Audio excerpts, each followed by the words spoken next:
We are working on number 3 of our views of Old Latrobe.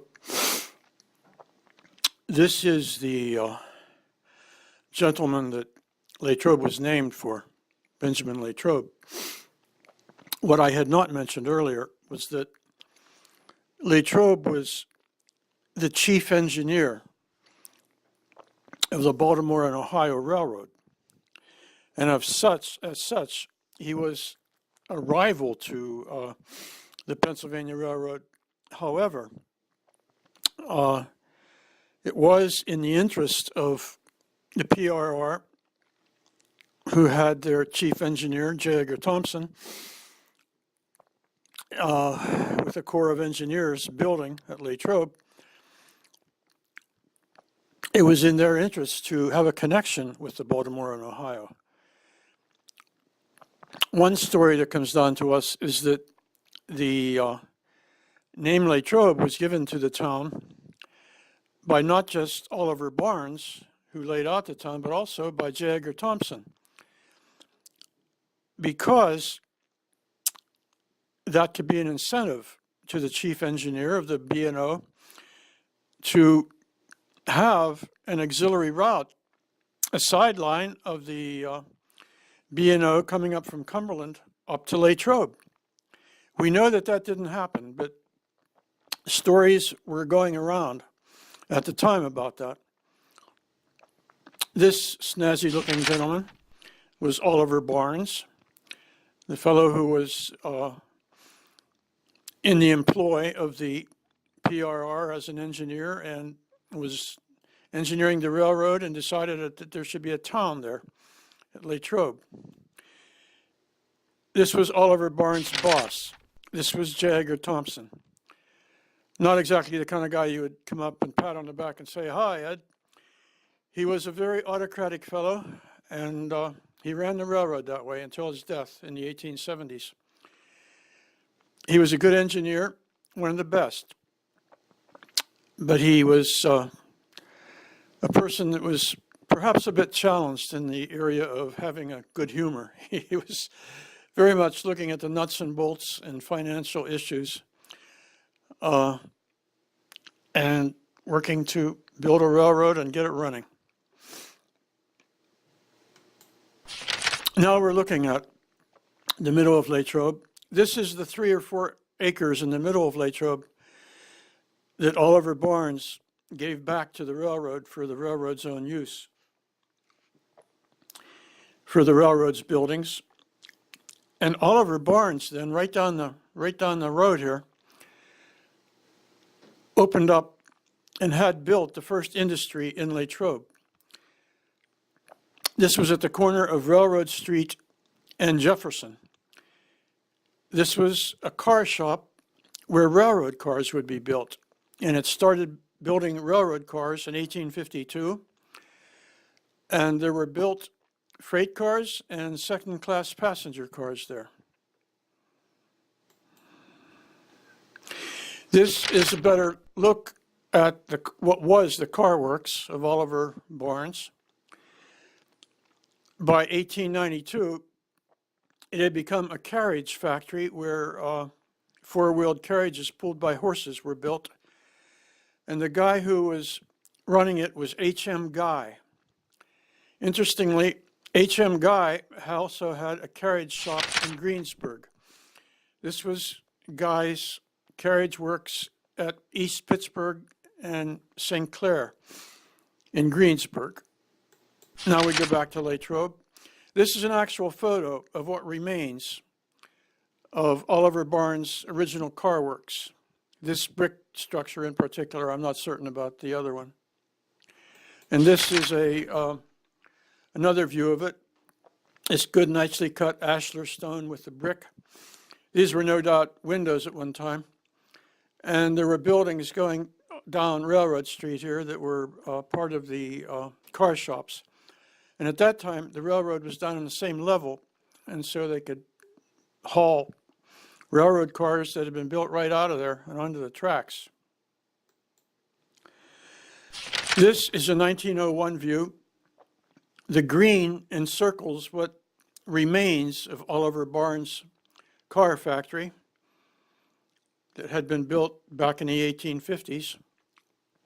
And as we come up the tracks, we see this large building that I put red on. This was the railroad's depot. It was not just a railroad depot, it was also a restaurant and hotel. And right across the tracks, also in red, we see the freight station. Now I'm going to give some mapping. This is 1892 mapping. This is the railroad's hotel and railroad depot. You see the railroad tracks coming down. This was the original freight station. This up here was the depot for the Ligonier Valley Railroad. And next we'll see how this building was moved right over to the corner of Depot Street and Ligonier Street. The railroad, when they became better off financially, had big labor gangs that they could send out to do things like that. The station, the freight station in Greensburg, that still sits up on Depot Street in Ludwig, is not where it was built. It was built some several hundred feet to the east of where it now sits. The PRR could move things around amazingly, even large old brick structures like this, the freight station, which we'll see a picture of. This is what we're looking at. The freight station on the corner of Depot and Ligonier Streets in Latrobe. And at that time, this was probably the 1920s or into the 30s, you had a lot of airplanes running around with no navigational systems. So it was common for large buildings to have a designation like this on the roof. This is 3 with an arrow, M, 3 miles. That indicates the direction and distance to the closest airport. For guys who were flying around and weren't sure where they were, the city fathers were careful to have these things written like this so they wouldn't be trying to land on the city streets. Also, there's an interesting artifact in here. This is a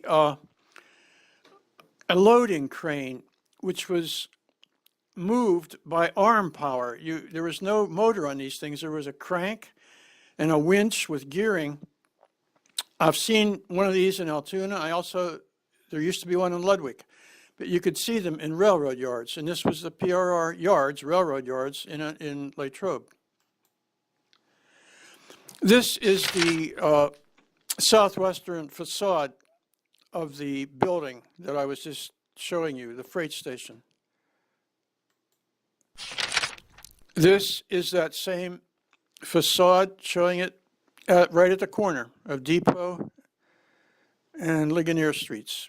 And we see the trolleys are up and about by that time. And these cars give the impression that we might be close to 1940 or in the late 30s at this time. Now we're looking about southwest on Depot Street, and you see the old freight station, still here. This place where the freight station used to sit is now a parking lot. In the 1950s, it was taken out. Now we have mapping that takes us back to the early 1890s, showing us the earlier positioning of the freight station. And this will be our last photo. We'll see a photo of this building. This was the depot, the PRR depot and hotel.